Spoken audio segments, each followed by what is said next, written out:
Hi friends, in our last video we have seen fundamental theorem of arithmetic and how to express that in a standard form, number of divisors and sum of all those divisors, and one example also covered. Next we'll see the second example. Here n equal to 9504. Again we need to find number of divisors and sum of all the divisors. So first we have expressed that number of n in the form of standard form, that is 2 raised to 5 into 3 cube into 11 raised to 1, that is factorization we have written. Then here again compare with the standard form, p1 equal to 2, p2 equal to 3, p3 equal to 11, alpha 1 equal to 5, alpha 2 equal to 3, and alpha 3 equal to 1. The number of divisors, alpha 1 plus 1, alpha 2 plus 1, alpha 3 plus 1, product of all these we are getting 48. So therefore 9504 has total 48 divisors. Then sum of all those divisors, again the formula p1 is to alpha 1 plus 1 minus 1 divided by p1 minus 1, p2 is to alpha 2 plus 1 minus 1 divided by p2 minus 1, p3 is to alpha 3 plus 1 minus 1 divided by p3 minus 1. So substitute the values, p1 is 2, p2 is 3, p3 is 11, alpha 1 is 2, alpha 1 is 5, alpha 2 is 3, alpha 3 is 1. Simplifying 63 into 40 into 12, that is 30,240. So this is what the total sum of all these 48 divisors of 9504.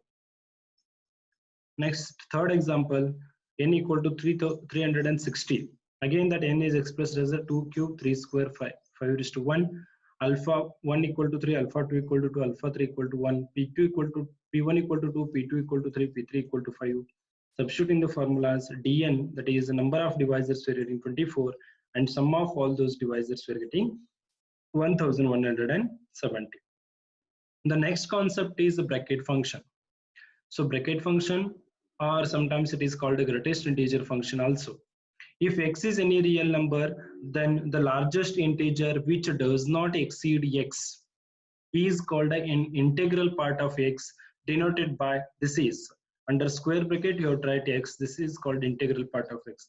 A function which associates with each of these real number x to the integer, the square bracket x, is called a bracket function of x. See, some examples I have given. Bracket function of 3 is 3 because 3 itself an integer. Then bracket function of -4 is -4. -4 is an integer. 3.7, its bracket function or greatest integer function is 3 because 3 is the largest integer less than 3.7. Next, bracket function of -4.2. Yes, remember bracket function of -4.2 is -5. It is not -4 because -4 is greater than -4.2. Whereas -5 is less than -4.2. Then according to our definition, we need that should be less than that x. So therefore, -5 is bracket function of -4.2.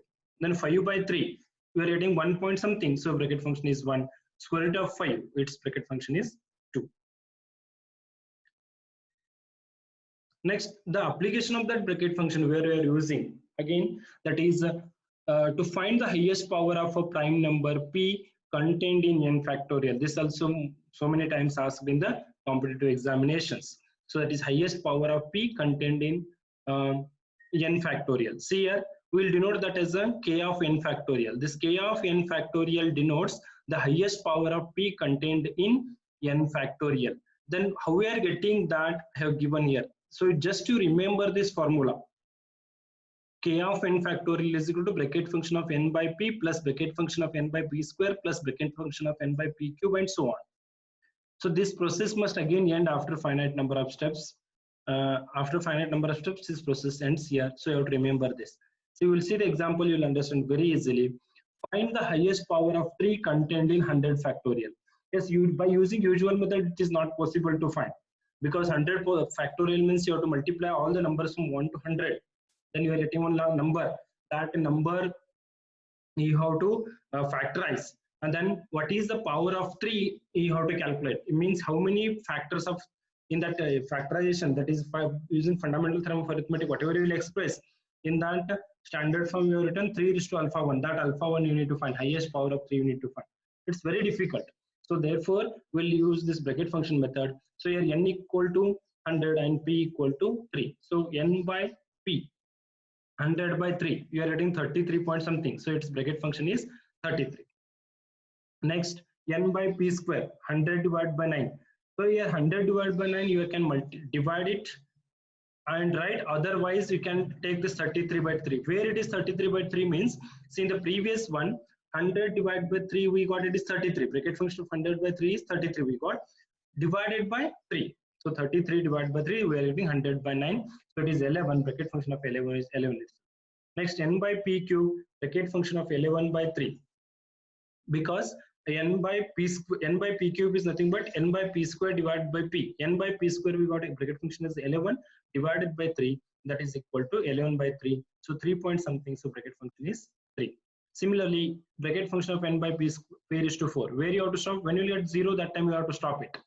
So bracket function of n by p is to 4 is equal to, again it is bracket function of n by p cube divided by p. N by p cube we got is 3. 3 divided by 3, it is 1. So bracket function is 1 itself. Next, n by p is to 5. 1 by 3, 0 point something we are getting. So bracket function is 0. Here you have to stop. Therefore, the highest power of 3 contained in 100 factorial is equal to bracket function n by p plus n by p square plus n by p cube plus n by p is to 4 plus n by p is to 5. So adding all these, 33 plus 11 plus 3 plus 1, we are getting 48. So 48 power we are getting. 3 is to 48 is one factor of that given number, that is 100 factorial. Next, find the highest power of a 7 contained in 1000 factorial. Here p equal to 7, n equal to 1000. So again, by using same method, n by p, that is 1000 by p. P is 7 here. 1000 by 7, we are getting 142 integers 6 by 7. So 142 is the required answer.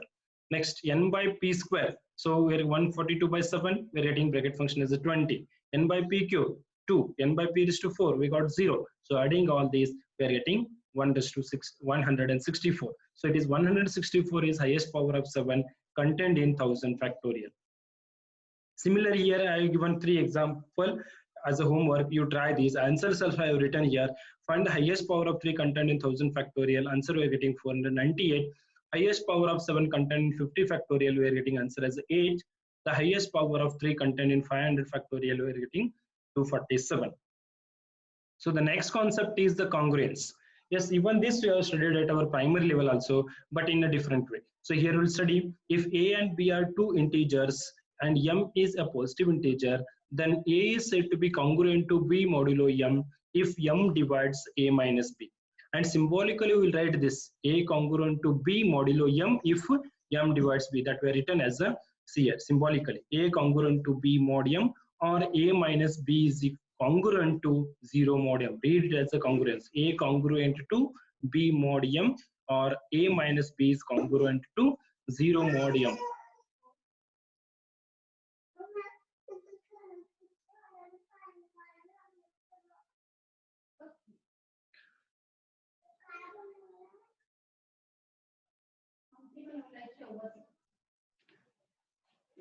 Now we'll see the example. Find the positive integer. Find the least positive integer modulo 11 to which 282 is congruent. So here dividing 282 by 11, we have to divide this, and by using division algorithm. By using division algorithm we have tried. When you will divide 282 by 11, you are getting 25 as a quotient and 7 as a remainder. So we can write 282 is equal to 11 into 25 plus 7. So here it's what you take this 7 left side, we are getting 282 minus 7 is equal to 11 into 25. Then by using definition of divisibility, we can say that 11 divides 282 minus 7. Now see, 11 divides 282 minus 7 means according to this definition, m divides a minus b, m a minus b. So m divides a minus b means a minus b is congruent to mod m. So here 282 minus 7 is congruent to 282 is congruent to 7 mod 11, or 282 minus 7 is congruent to 0 mod 11. Here the 7 is the least positive integer. Required integer is 7. So what you have to do, for which number that given number is congruent, that we need to check here. Modulo 11 means by that number you have to divide. So here you need to find 282.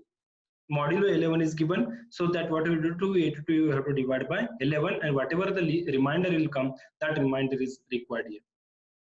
So again see, find the least positive integer modulo 11 to which 335 is congruent.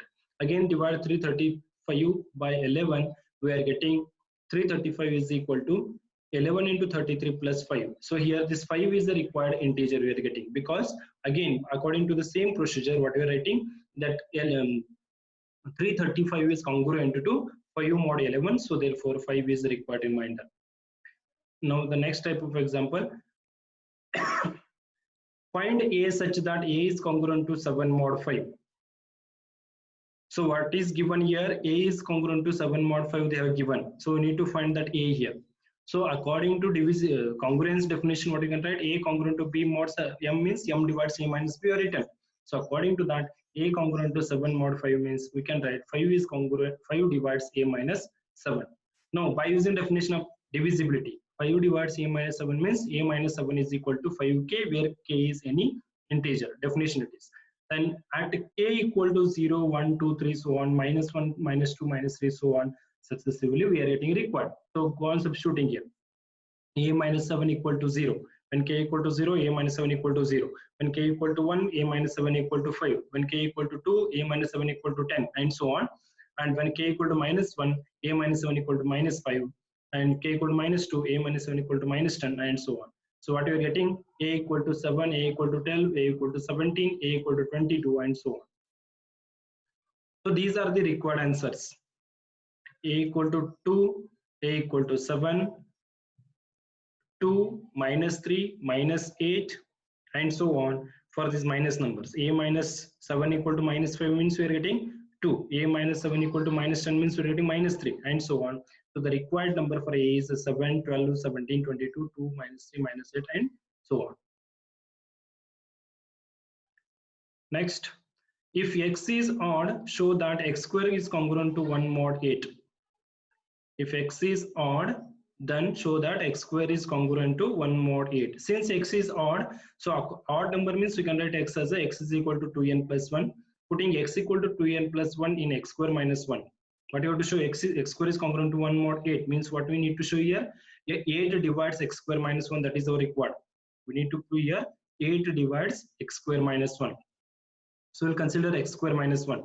X square minus 1 equal to x equal to 2n plus 1 you have taken, the substitute here minus 1. Simplifying by using a plus b whole square formula, we're getting this 4n square plus 1 plus 4n minus 1. So simplifying, we're getting this as a 8k. Why we are getting 8k means what you get here, 4 is common in this, 4n is common, remaining n plus 1. Here it is n plus 1. So n into n plus 1, it is a product of two integers. So I have written the reason here. Since n into n plus 1 is a product of two consecutive integers, hence it is divisible by 2 factorial. 2 factorial means it is 2. So as n into n plus 1 is divisible by 2 factorial means by using definition of divisibility, that is equal to 2 into k, where k is an integer. Now 4 into 2 is 8. 8k we got. So x square minus 1 is equal to 8k means 8 divides x square minus 1. As 8 divides x square minus 1, we are getting x square is congruent to 1 mod 8.